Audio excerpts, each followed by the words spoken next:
Time where my life could have went one or two ways, and he got me on the path that has helped me get to where I am today, with Jesus and knowing Him and having Him a part of my life. I do have a couple stories of Steve, as you guys have mentioned, which you know him as a prankster, and two stories that stick out, one of which was when he was working at State Farm with my mom, and whatever office, insurance claims that it might have been. It was right when technology was coming out, and he talked of an office partner named Marv Carnival with a K. It was one of my favorite stories that he would tell, and I'd ask him to tell just about every time that he came over. But Marv was not as technologically literate as probably the rest of the people in the office. And he would go and he'd do his office administrative duties a little bit slower than the rest. He particularly liked to keep the printer at a very slow speed when it printed. But one day, Steve, I'm sure probably collaborating with my mom, who was working there at the time, said, "Hey, let's go, check this out." And he's waiting for Marv to print something, but he switched the printer setting to the fastest setting that it could possibly go.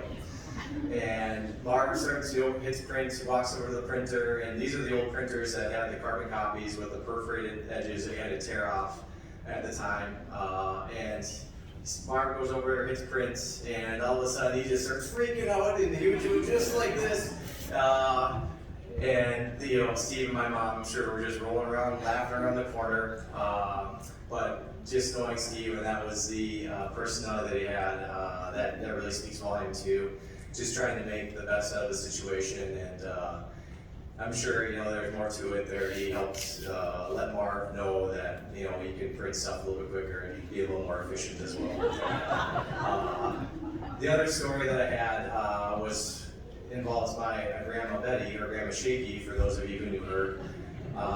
He'd always tell the story that my Grandma Shaky would introduce herself and ask for a cup of coffee because she drank quite a bit of coffee, saying, "Please, could you give me a cup of coffee, but only fill it halfway because I shake a lot, or I shake a little bit."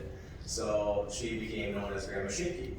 As she was getting older, they would go shopping together or whatnot, and one of the times they went shopping, it must have been at like a Bath and Body Works store or some type of soap store.